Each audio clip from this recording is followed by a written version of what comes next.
Berbekal dari ATM milik Slamet Wiono, akhirnya Pisau Jalak dapat membeli beberapa pakaian untuk penyamarannya selama di kota itu. Dengan uang yang cukup dari ATM itu pula, Pisau Jalak mulai menyelidiki suasana kafe flamboyan yang menjadi tujuan awal penyelidikannya. Buku pemberian dari Slamet Wahono benar-benar sangat berguna. Setidaknya aku sudah mulai mengerti teori dan saat ini aku anggap sebagai praktek untuk merealisasikan ilmu-ilmu tentang penyelidikan, ucapnya dalam hati. Dengan memakai kaos hitam bercelana jin warna biru gelap, Pisau Jalak melengkapi dirinya dengan sebuah topi pet untuk sedikit menyamarkan wajahnya.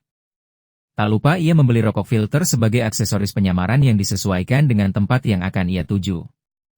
Di depan kafe flamboyan, Pisau Jalak menjadi takjub, kedatangannya disambut ramah oleh seorang pramuria berwajah cantik, dengan senyum yang sangat nyaman dipandang mata. Hatinya mulai berkata, mungkin ini yang menjadi salah satu alasan mengapa banyak kaum lelaki mau bersusah payah kemari. Tak peduli apakah kaum lelaki itu sudah atau belum memiliki pasangan, di sini baru awal masuk saja sudah disambut dengan ramah. Sembari berjalan mengikuti wanita yang menyambutnya untuk mengantar ke sebuah meja, kembali Pisau Jalak berpikir, di luar sana, banyak sekali istri-istri yang bersikap acuh saat suaminya baru saja pulang kerja sewaktu sampai di rumah. Sedikit di antara mereka yang mau menyambut dengan senyuman ataupun segera memegang tangan suaminya untuk dicium. Padahal saat itu istri-istri yang di rumah tidak tahu seperti apa kondisi suaminya di luaran sana.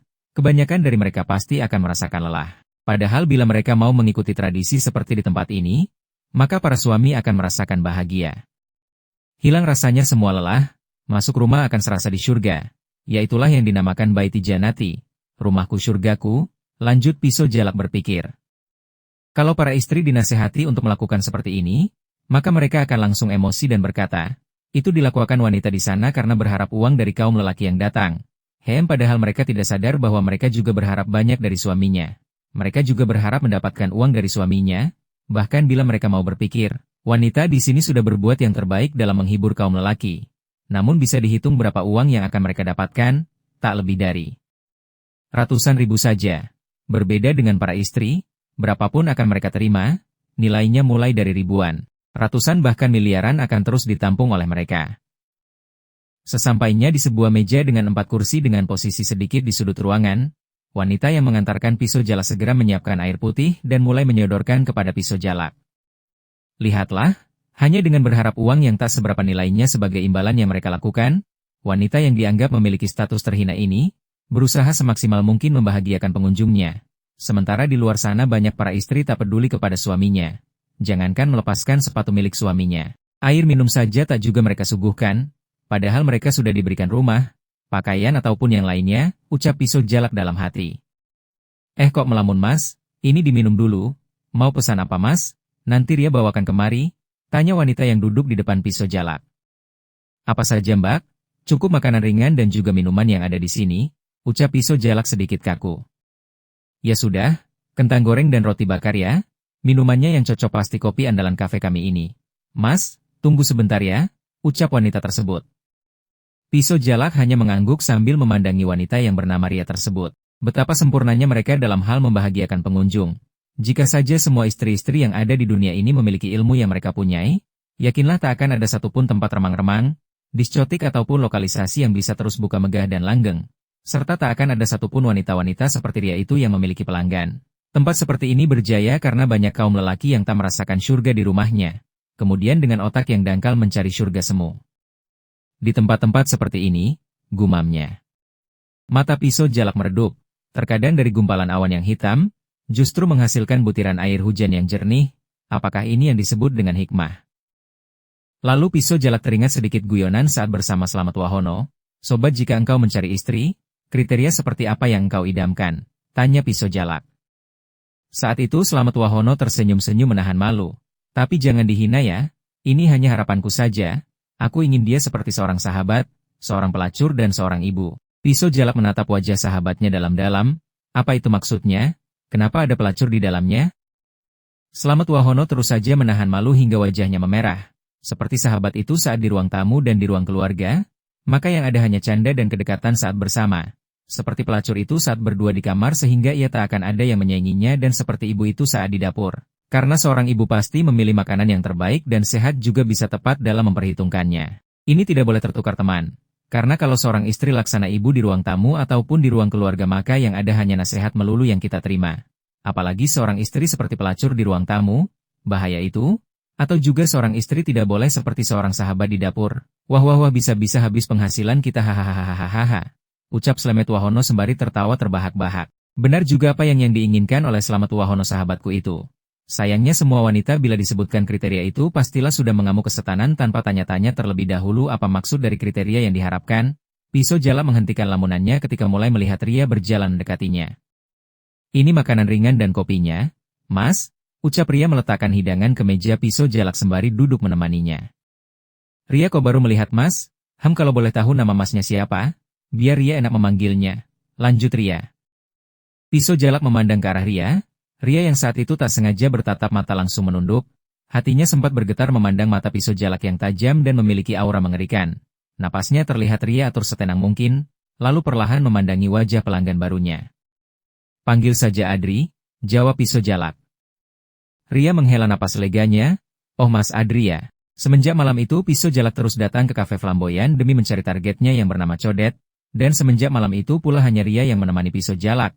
Pisau Jalak tak menginginkan wanita lainnya. Itu dikarenakan salah satu teori penyelidikan yakni seseorang harus mampu membangun hubungan emosional yang erat sampai nantinya lahir kedekatan dalam kejujuran. Sampailah pada suatu malam, saat itu kafe hendak tutup, Ria yang sedang bersiap-siap membersihkan kafe didekati oleh 3 orang pelanggan yang baru saja masuk. Ketiganya terlihat dalam kondisi mabuk berat. Lalu ketiganya memaksa pemilik kafe untuk menambah jam buka dan meminta Ria untuk menemani mereka bertiga. Pisau Jalak yang kala itu dalam misi mencari Codet tidak ingin ikut campur. Itu akan berbahaya bila terjadi keributan. Pastilah kafe akan dipantau oleh pihak kepolisian. Saat hendak menghabiskan minumannya, Pisau Jalak melirik Ria terus menolak dan sampai akhirnya salah seorang yang sedang mabuk berat tersebut menjambak rambut Ria. Ria diseret menuju meja ketiga lelaki mabuk tersebut. Terdengar rintihan suara Ria yang memohon belas kasihan. Namun ketiga manusia yang sudah dipenuhi oleh nafsu binatang justru menjadikan irama tangisan Ria sebagai pengiring gelak tawa mereka. Saat itu kondisi kafe hanya tertinggal pengunjung 4 orang saja yakni Pisau Jalak dan 3 orang yang sedang mabuk berat. Pisau Jalak segera berjalan menuju pintu keluar. Saat di meja kasir, mata tajamnya sempat melirik pemilik kafe dengan wajah yang terlihat sangat cemas, seolah-olah Pisau Jalak adalah harapannya untuk tetap berada di sana. Yaitu dikarenakan perlakuan 3 orang mabuk tersebut terhadap Ria semakin menjadi-jadi. Sang pemilik kafe sebenarnya ingin meminta bantuan Pisau Jalak namun wajahnya terlihat sangat ragu-ragu. Pisau Jalak mulai bertanya berapa yang harus ia bayar. Saat itulah telinganya mendengar rintihan Ria. Demi Tuhan yang telah menciptakan seorang ibu, apakah kalian semua tidak memiliki belas kasihan kepada seorang wanita yang lemah?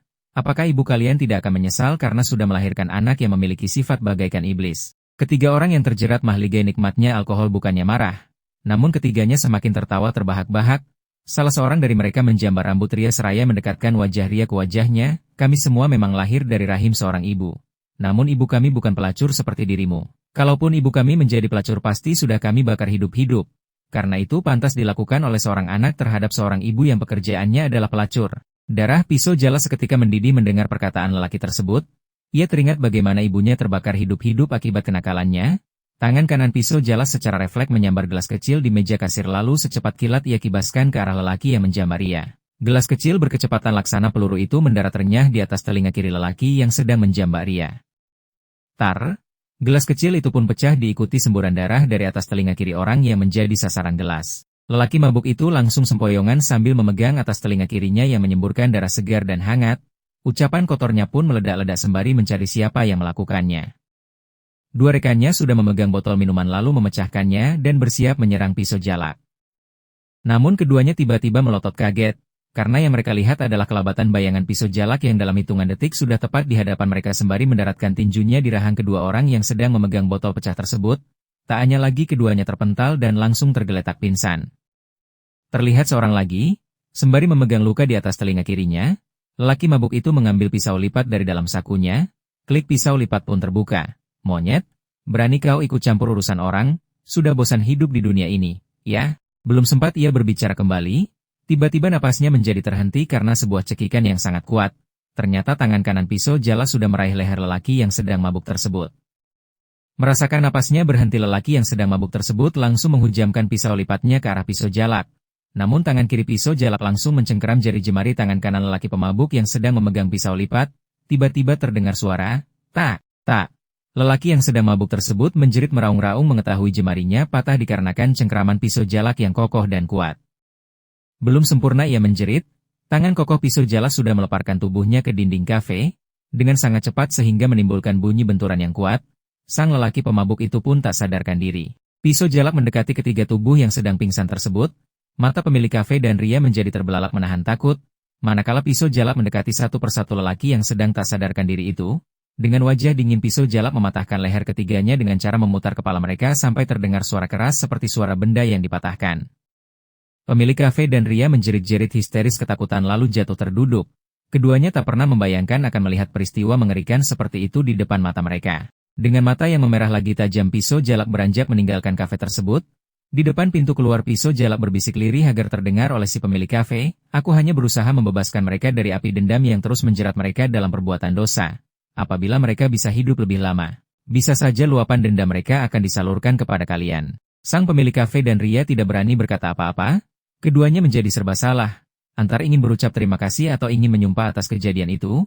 Di satu sisi bahwa Pisau Jalak sudah menolong mereka. Di sisi yang lain justru menyeret mereka pada situasi yang sulit, yaitu menghadapi proses pemeriksaan dari pihak kepolisian dan juga kemungkinan besar sanksi dengan ditutupnya tempat usaha yang mereka jadikan sumber penghasilan.